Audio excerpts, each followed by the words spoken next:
Okay, class, here we go. Today, we're going to do actually the cardiac cycle, EKGs. Okay, so let's take a look at this. And now the heart actions. So let's talk about heart actions. And the heart chambers function in a coordinated manner. It says heat, but it's heart. The cardiac cycle consists of the following events. First, the atria contract. So when they contract, that's called atrial systole. Systole is contraction, while ventricles relax, called ventricular diastole. Diastole is relaxation. When then the ventricles contract, called ventricular systole, means contraction, while the atria relax, called atrial diastole. Then the entire heart relaxes for a brief moment, and you get the bump, bump, bump, bump. Bump, bump.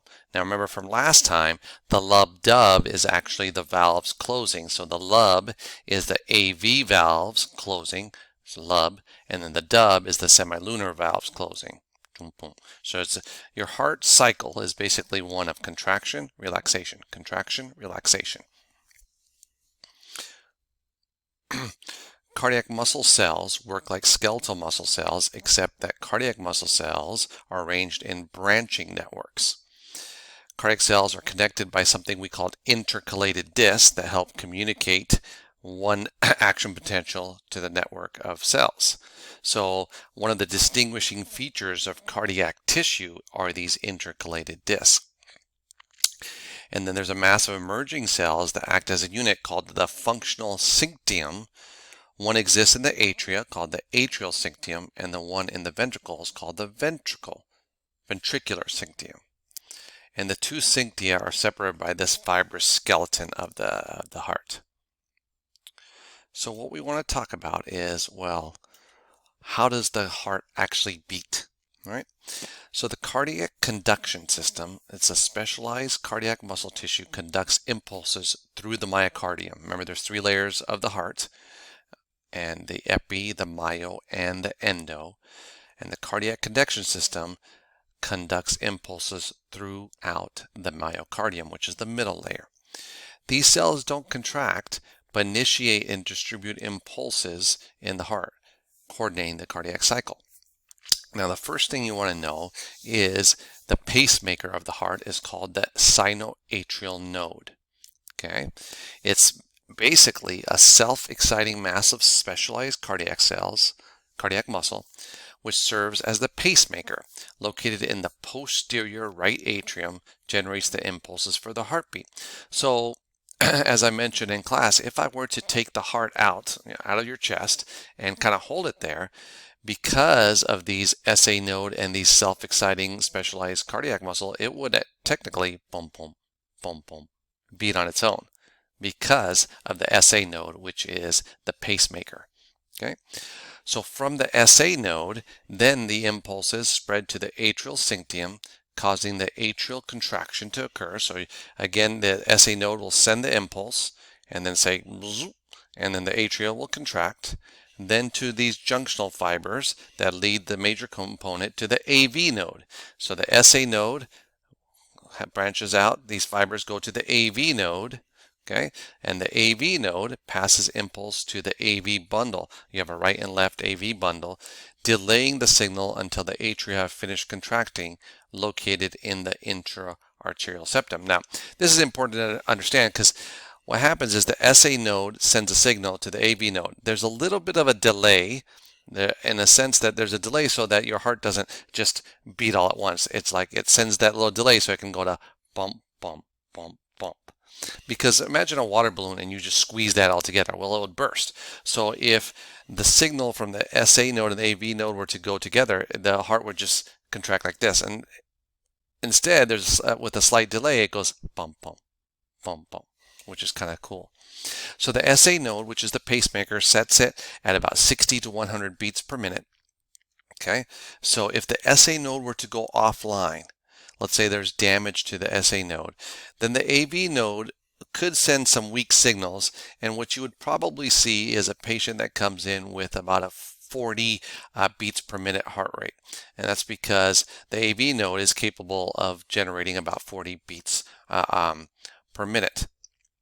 Okay, So let's say the SA node goes offline, the patient could still survive, but they would have to have a pacemaker put in, and once they put the pacemaker, then they can go back to their 60 to 100 beats per minute.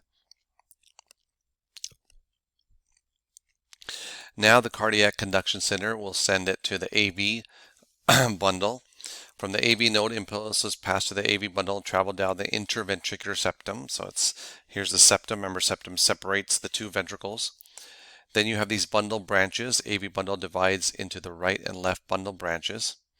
And the Purkinje fibers, bundle branches give off Purkinje fibers which spread impulses to the ventricular wall and the papillary muscles. Now remember, the papillary muscles anchor down the chordae tendineae, which chordae tendineae hold the valves. The action of the Purkinje fibers stimulates contraction of the papillary muscles and cause the ventricles to contract in a twisting upward motion. Remember what I was telling you when you wring out a towel and you wring it out so you can get all the water out. So the heart kind of does one of these so you can get all that blood pumped out. So it's more like a wringing action. The twisting motion is a result of the network of irregular whorls formed by the cardiac muscle tissue of the ventricular walls. So if you look here, again, here's the SA node. So it sets your heart rate around 60 to 100 beats per minute. Remember, anything less than 60, we call that bradycardia. Anything above 100, we call that tachycardia. So we'll send that signal down to the AV node with a slight delay, and then the signal will go down into the right and left bundle branch, and then it will go through these Purkinje fibers into the papillary muscles. Okay. So if this were not to work, then the AV bundle could generate a pulse and you could still have the heartbeat at around 40 beats per minute. Okay. So the way it goes is the SA node sends impulses to the atrial syncytium, then to the junctional fibers, then to the AV node, then to the AV bundle, bundle branches, Purkinje fibers, and then the ventricular syncytium. So this is the path of the cardiac impulse. When somebody goes into cardiac arrest, the electrical activity of the heart is compromised. So that's cardiac arrest. When someone has a heart attack, the blood supply to the heart is compromised. Okay, so two different things: heart attack versus cardiac arrest. Okay, they're not the same. One is the electrical activity, one is the blood supply. So rural networks of ventricular muscle. So see how it has this like spiral action. So it gives it that ability to kind of twist. Now, if you've ever had chest pain or a family member has had chest pain, they might have been taken to urgent care or the ER, and they did something called the EKG or the ECG. And the definition of the EKG or ECG is a recording of the electrical changes that occur during a cardiac cycle. Recording results from the summed action potentials of many cardiac muscle cells, which can be detected through the electrical currents in the body fluids. Okay, so they usually do a 12 lead EKG, so they put 12 leads on you and then they can kind of measure the action potentials. Now, what I need you to know is what a normal EKG looks like, because I always tell you, if you know what normal is, then you can kind of figure out abnormal. So as long as you know what a normal EKG looks like, then if somebody comes in and they're through this, they're in ventricular fib, and there's just squiggles, then you're like, that doesn't seem right. Right now, again, it's above your pay grade to figure out, atrial fib for ventricular fib. All I need you to know what normal is. But if you can figure out what normal is, then you can kind of at least figure out what abnormal is. Okay? So always think of it this way. Learn normal of everything so that if you see something that's abnormal, at least you can pick it out and say, we might want to do a few more tests on this. This doesn't seem right. Okay? So the P wave, which is if you look at the EKG, it's the first little bump that's there. That's the first wave, as we call it, which corresponds to depolarization of the atria. Now, people always say, okay, Patel, what does depolarization means? Well, the heart has a resting potential that's negative, okay?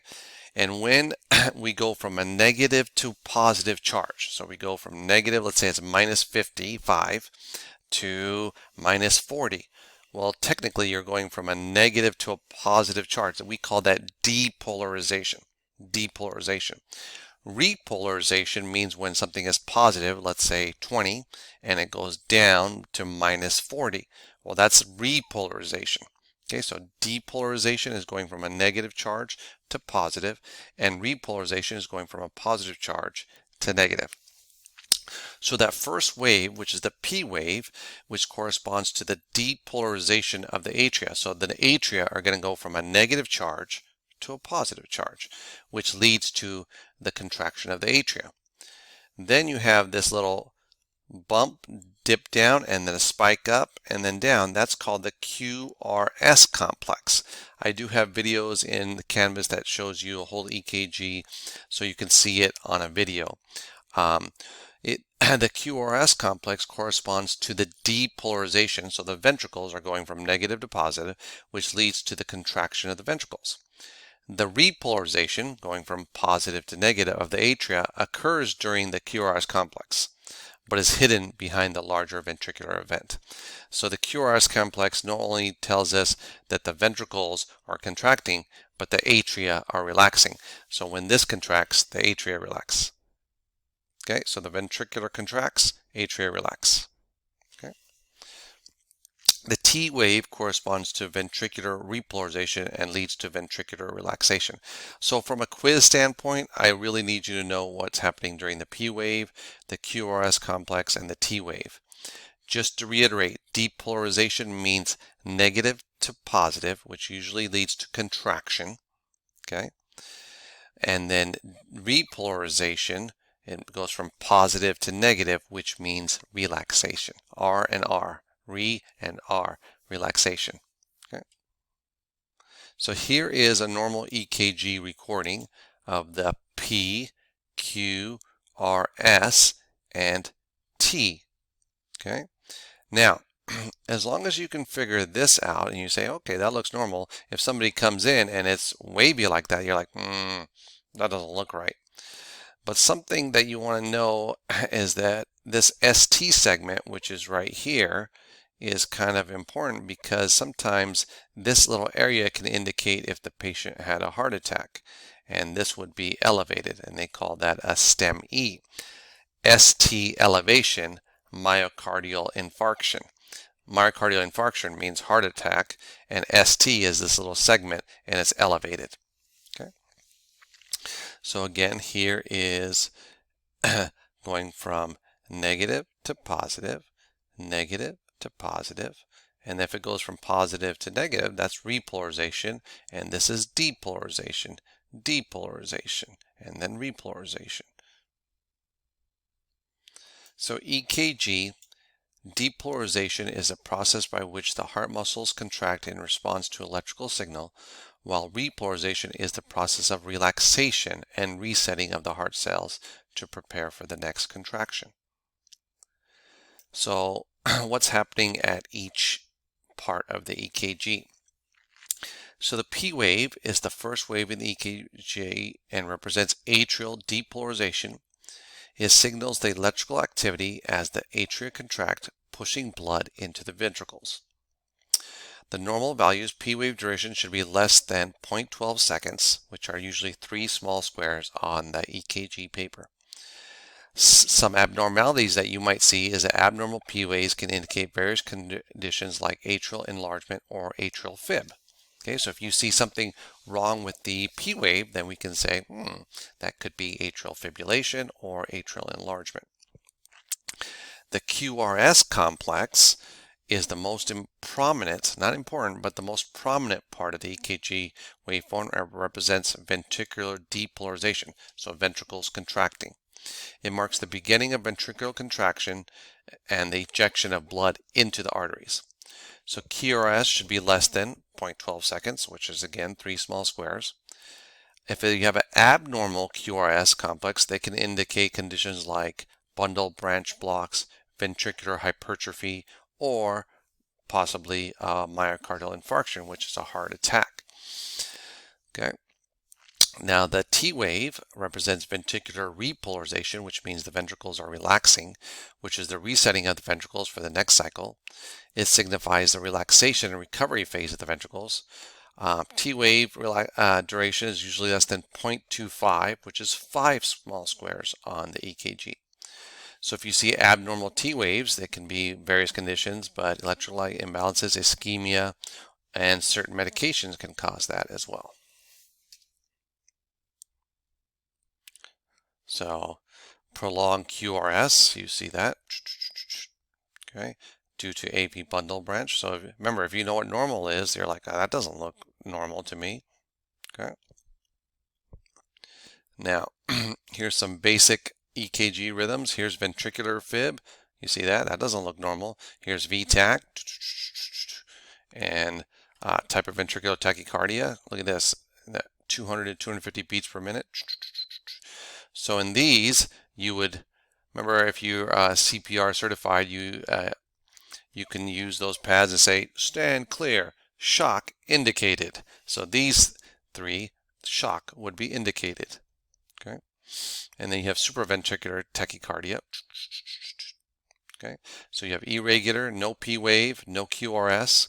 Here you have regular waves, but no P wave, a wide QRS. Okay. Here you have irregular, no P wave, a wide QRS. Okay. Here's some other ones. Here's what I was telling you about, which a STEMI, which is, this would indicate that they had a heart attack. So if you see a STEMI, this is a ST elevation, myocardial infarction here. Okay. So this is what a heart attack would look like on your EKG. So next time you go into the ER for chest pain, and if this looks something like that, maybe you might have had a heart attack. Okay. But if it looks normal, you know, like this, toot, toot, toot, toot, then you might have something else. So, okay. Here's atrial fib.